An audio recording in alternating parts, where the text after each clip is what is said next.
Here we are looking at what is a fairly typical terraced house, and this is a particularly fabulous one, especially because of its garden. And I wanted to start by looking at the front, and it shows you just how narrow this house actually is. And this tiny little front garden is absolutely beautiful. I think most of the plants are in pots, aren't they, Phil?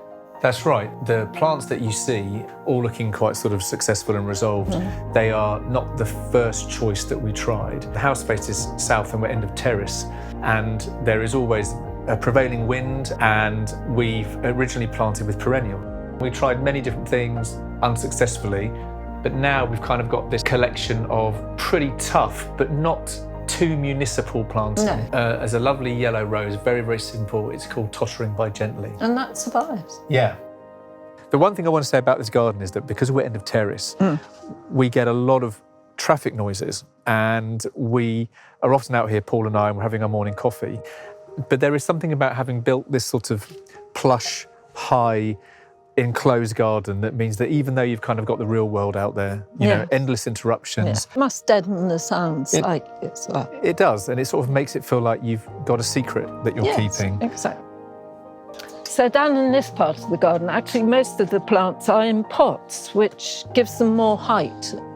It's also because some of those plants are better in pots because you can control what's happening in the pot. So there's a big Regerzia there, which is sort of like a really lovely sort of, you know, big leafed sort of tropical thing, and that likes it to be sort of wetter than perhaps we could guarantee. So we sort of plug the pot to sort of produce the condition. So in a way you can play with pots. So we use this old stepladder to push all of the succulents as high up into the sunshine as possible to prolong that season. Because at this end, this is where the sun, you get it in the evening. But as we sort of move over the solstice, you're always fighting to keep your plants in the sun.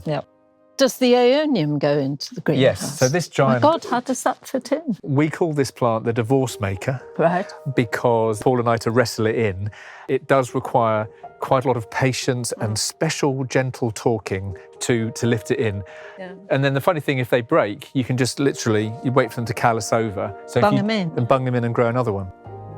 In terms of relaxation, this garden has a lot of sort of deadheading and sort of picking things off and sort of like moving things around, and I think it produces permission to procrastinate. And I think that is in of itself relaxing.